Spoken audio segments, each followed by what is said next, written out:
Hello, everyone. Thank you for checking out this special episode of Really Dicey. This is Manny, and I'm here with. Hi, I'm Luis Loza. I'm a senior developer working at Paizo. I work on the Pathfinder side of things, and I specifically work on the Pathfinder Lost Omens book line. And specifically, we're going to talk about the Lost Omens Travel Guide. Yeah. Let's first talk about the art real fast, because I Hmm. think that's what drew me right away. Is that the cover Sure. art is amazing, and it looks like there's going to be a lot of it because it's going to talk about Yeah. this book's going to talk about fashions and food and everything. Can you talk a little bit about the art direction? Sure, absolutely. The travel guide, as the name suggests, is kind of trying to be a visual guide to the inner sea, the main portion of the Lost Omens setting for Pathfinder. And we had a lot of talks with our art team and internally with other people involved. And what we were trying to go for is something that it's easy to flip through and get a feel of what life is like, what things look like in the inner sea, what life is like in Golarion.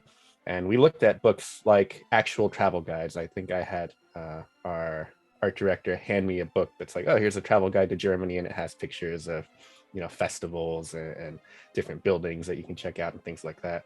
And we also looked at the eyewitness books. I don't know if you've ever checked those out, where it just kind of covered a specific topic like ancient Greece or whatever, and it would give you full spreads of different statues and different armor and different stuff like that. And the other thing that I drew a lot of inspiration from are the Star Wars books, where they would cut away at the side of like a spaceship, and you can see all the different levels and the engine, all the different parts and stuff. So that's the kind of look and feel we're going for with this book. We want to give you a comprehensive, as comprehensive as 128 pages can be, comprehensive guide to the look of Golarion and the feel of Golarion, and understanding a little bit of the way life works now through the art, because a lot of our books are very word heavy, and that's still, there's still going to be a lot of writing here, but we wanted to kind of shift the focus a little more towards art, because I think being able to see it rather than just describe it tells you a lot more. What led to the direction to create this book? What did you see? There was a because some your setting books are amazing. They go into Thank a you. lot of detail. Um, was there? Did you feel there was something about those books previously that maybe just needed a little bit more? So personally, I am a big fan of role play. Pathfinder's a combat heavy game, lots of mechanics and stuff going on. That's great. I still love that too. But I really, really like getting into character and knowing the inner workings of my character and life around them and stuff like that. So this is a thing I've been trying to push for here and there. The Lost Omens character guide came about a little bit because of the hope that I could tell someone through these books that, oh, if you're a dwarf, here's all the things about dwarf culture and what you would know being a dwarf, or what you would know being an elf or a gnome.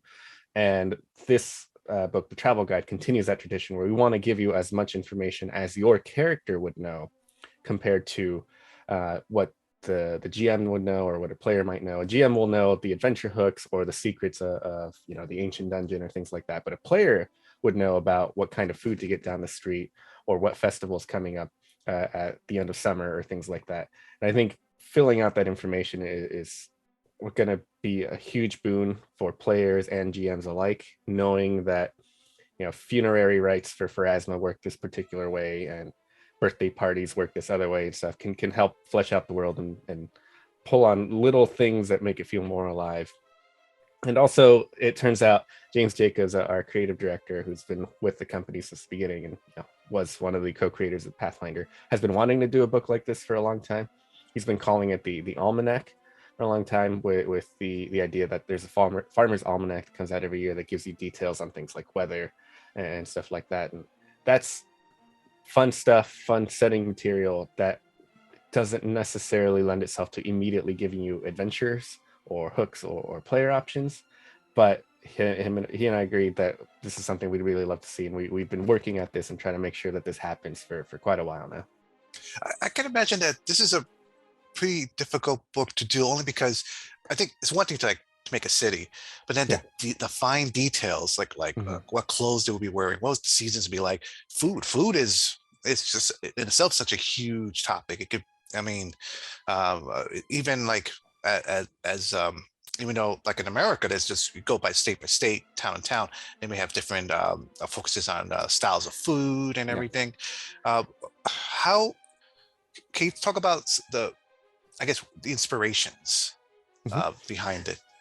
Well, the big thing I think we wanted this book to be compared to our other books. A lot of our other books are guides to adventures or guides to playing a specific type of character or a specific location. We wanted this to be the guide to almost kind of playing an NPC.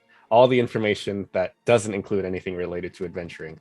So I think the inspirations come from little snippets of things like that that have popped up in our books and other RPG books over the years. I mean, industry is 50 years old now, and there's occasionally things like the Volo's Guide to the Forgotten Realms for D&D that had stuff like, oh, we'll cover some of the cuisine and the clothing and things like that. And we thought that'd be great. We'd love to see more of that. We occasionally include information about the types of food and cuisine. The Manga Expanse actually had 2 real world recipes that you could use.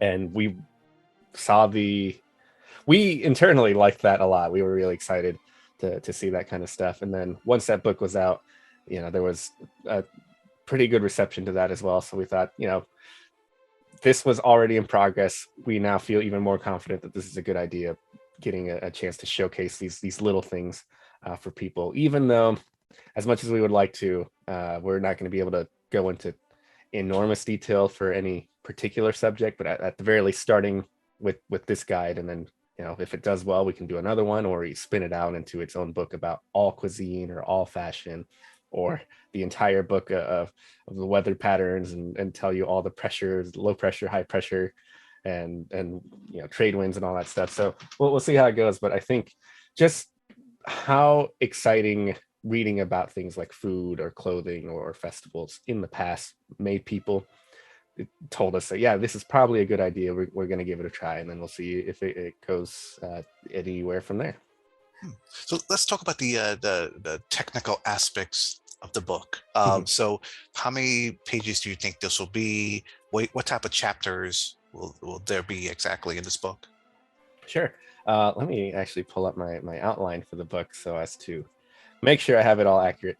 But the book is not broken up into large chapters. The sections are all, because there's so many subjects that we're trying to cover, there are too many sections to each give them their own chapter, unfortunately.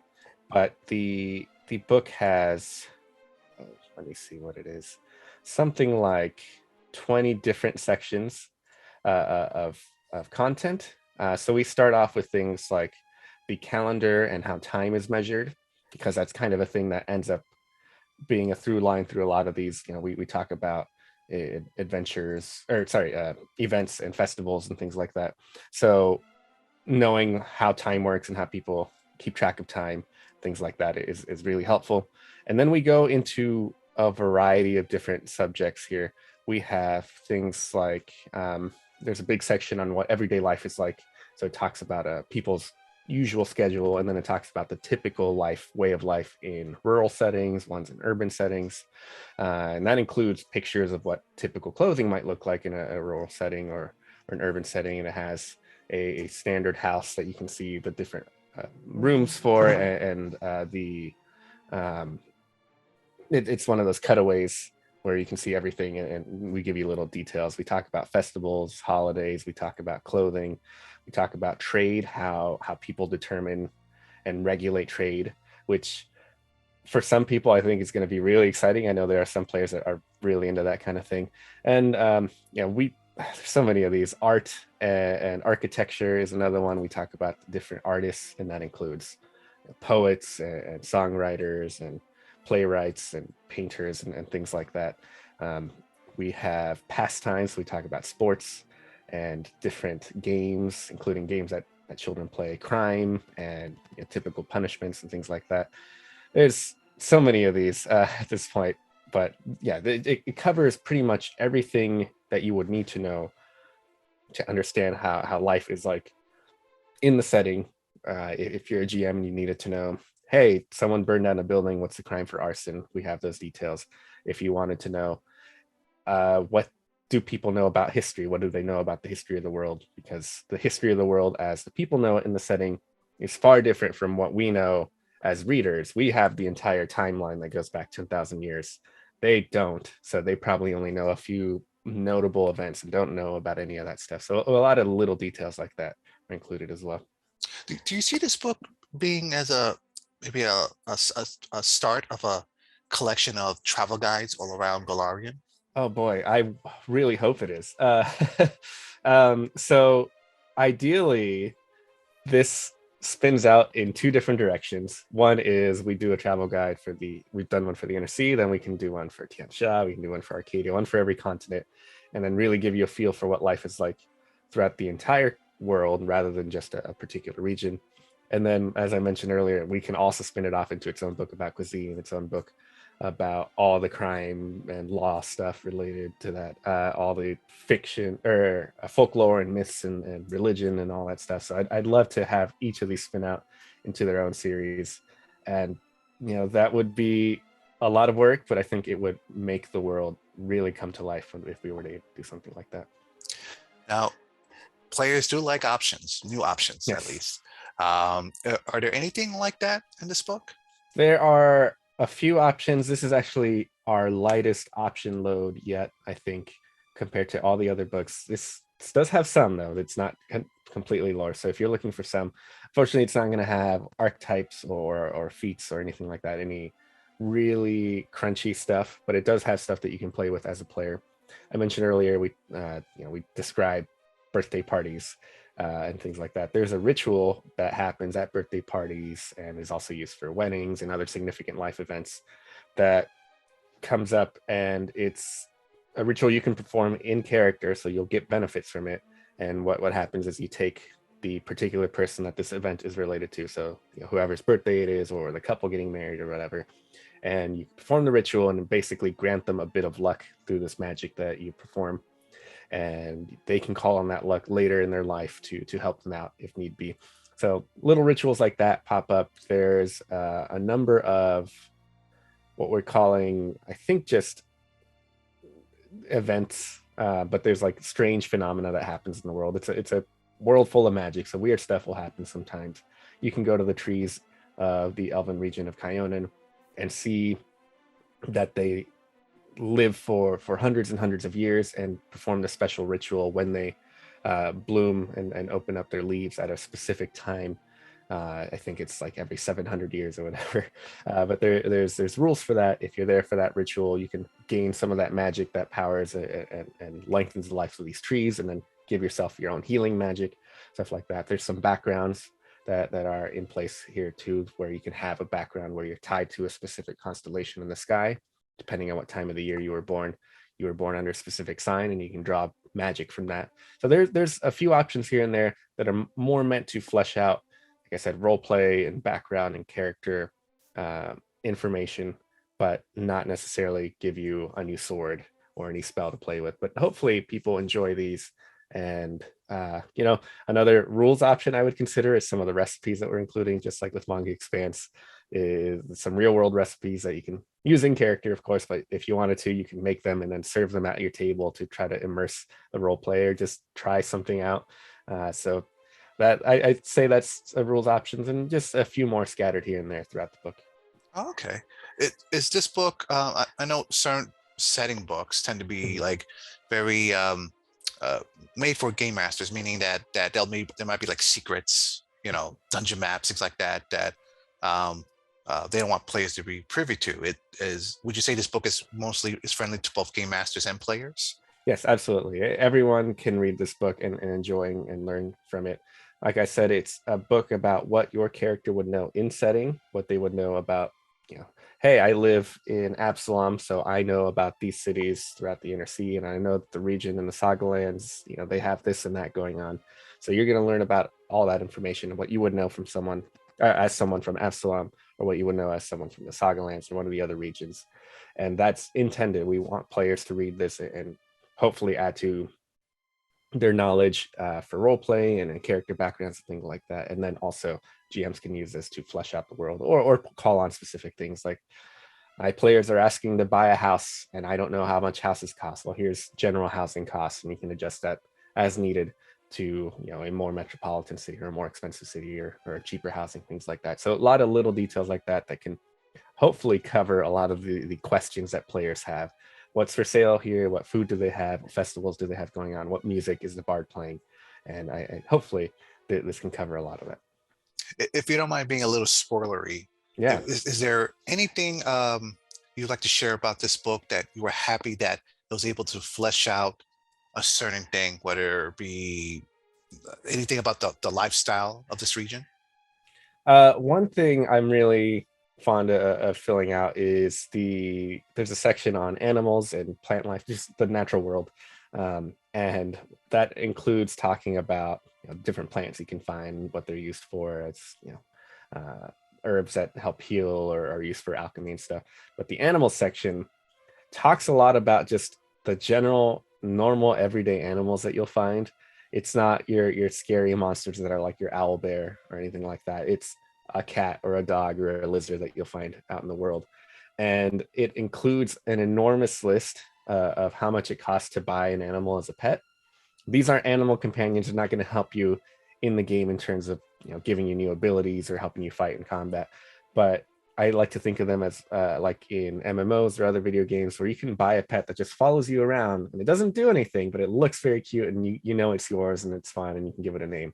And if you spend a gold, you can get a special type of animal to buy you. So people I think will really latch onto that. They want pets. They want something to follow them around and not have to worry about, oh, is it gonna die in combat or anything. You can just buy a pet dog and have it with you, or buy a lizard or anything like that. I think another spoiler, though, that I was for something that I was really interested in getting in was the time section. Particularly talks about how the calendar was decided upon. There's some big council meeting, worldwide council meeting, where everyone met in Absalom and kind of dictated, all right, here's the calendar. It's Absalom Reckoning, and that's what everyone in the Inner Sea uses. But we've already established in first edition that Tianxia, our kind of Asia-inspired region of the world, has its own calendar, the Imperial calendar, which is completely different from the Absalom Reckoning calendar that we use in the Inner Sea. It still lines up, there's still 365 days and things like that, but the years are different. They're in like year, I don't know, like 8,000 or something right now. They're the time difference is significant. And we took the time to explain that and also explained all the different calendars used around the world. So Arcadia has its own calendar, Casmon has its own calendar, and they're all based on different events. Absalom Reckoning is based on when the city of Absalom was founded. The Arcadian calendar is based on when Earthfall occurred, which was 10,000 years ago. So that calendar goes back a long time. They each have their own thing. And additionally, all of the core ancestries, your dwarves, goblins, gnomes, elves, they all have their own different way of measuring time. If you are an elf, you live for a long time, so you consider time in a completely different way. And we talk about, I think it's called an elf year. I don't quote me on that, but there's a specific thing, a specific time of a period of time between when an elf hits physical maturity, but is not considered like a mature adult, like in terms of social and other considerations in elven culture. And that time, I think, takes something like 20 odd years. But specifically, every elf knows that this particular thing, the elf year or whatever it's called, is 26 years, which is about the average of that. And elves will talk about, oh yeah, that's going to take an elf year, and that's good. That means exactly 26 years. Dwarves use specific time because they live underground. Goblins base their time off of how long fires burn. So getting to explain how, yes, a lot of the world works like it does for us because it's easier to tell you it's 365 days a year and so on and so forth. It's great, but then all these differences that really make it fantasy, really make it interesting, how dwarves do it, how goblins do it, how the people around the other side of the world do it. It's a thing that happens in the real world, right? There are different calendars. They just happen to, a lot of people have decided to agree on the Gregorian calendar system. So kind of showing that and having these real world analogs of making them fantasy, I think something I've been really excited for, just because the idea of the imperial calendar, when I first read to it, suggested, oh, there's a lot of different calendars. I want to know more about those. So that's my long-winded, hey, there's different types of time and calendar to look forward to in this book. Well, I'm really excited. My players and I do like to role play, and sometimes these questions come up about very, well, to us, they're very important details. And Yeah. I think if you enjoy crafting stories, it's great to have a book that has all those answers. Mhm. So before we wrap up, because I know they're going to ask me this in the comments, what is next after this? What is there anything you could share about the Boy, future? I honestly can't share too much. I mean, we try to do 3 to 4 Lost Omens books a year, and this is only the second one we've announced for the year, so expect something more. I can say that because Absalom was a big book and kind of landed in a weird spot in our schedule because of the delays, we don't have a book for the first quarter of the year. Our second quarter is our Knights of Last Fall book, and then Travel Guide is third quarter. So expect something for the fourth quarter of the year. We're going to try to make sure it's big, and make up for the lack of player options in this book. In that book, Knights of Last Fall has a fair amount, and this book after that we'll have quite a few, just so we have a nice balance throughout the year. There are people who want player options, and so they can look forward to the future, or they can look at the Knights of Last Fall book once that comes out. But beyond that, I can't tell you any subject or anything like that. We will happily come and talk to you about it the moment we announce it, and tell you all about that. But for now, we'll just keep mum on it. We want people to get excited for Travel Guide. We want people to get excited for the upcoming Knights of Last Fall, which is just 2 months away now. It comes out in April. So look forward to that. And you'll hear from us soon enough. We're always talking about our books and ready to yell out to the world the moment they let us do it. And one last thing, I know you have some Pathfinder Infinite books out Oh, as yes. well. I have 2 products on Infinite at the moment. One is a versatile heritage. It's kind of a half dragon, called the Dragonkin, where you can apply that to any ancestry and gain draconic power, grow wings, get a breath weapon, things like that. Go in on it as much as you want because it's a versatile heritage, and you can take as many ancestry feats as you like. It's not a full playable dragon, but I think for a lot of people, they don't want that. They want the kind of the half dragon idea, so that's there for you.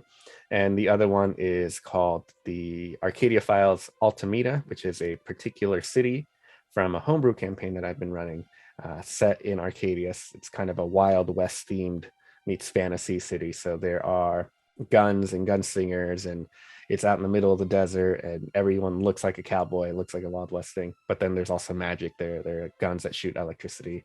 There are, all the typical fantasy things going on. So there's ghosts and things like that. And then a bunch of new deities included in the book, for people who want to have even more immersion, have a character that comes from that region and worships a local god as opposed to the typical ones you're used to seeing in the Inner Sea. So those are both out on Infinite. Feel free to check them out. They are just kind of a fun thing, and looks like people like them. That I haven't had any complaints in terms of, oh, this is particularly unbalanced or anything. So, but you're free to pop those in, and they include information on how to include them in Golarion, particularly for the Dragonkin. But if you don't want to use them, you can of course throw either of those into any setting, your homebrew setting, or if you're playing Forgotten Realms or whatever, they're easily popped in there as well. I will put all that in the description, the links, so anyone wants to check out any of those projects, including Lost Omens Travel Guide. Yeah. Thank you so much for taking the time to talk to us. And to our viewers out there, be safe, take care of each other. We'll see you soon. Have a great day.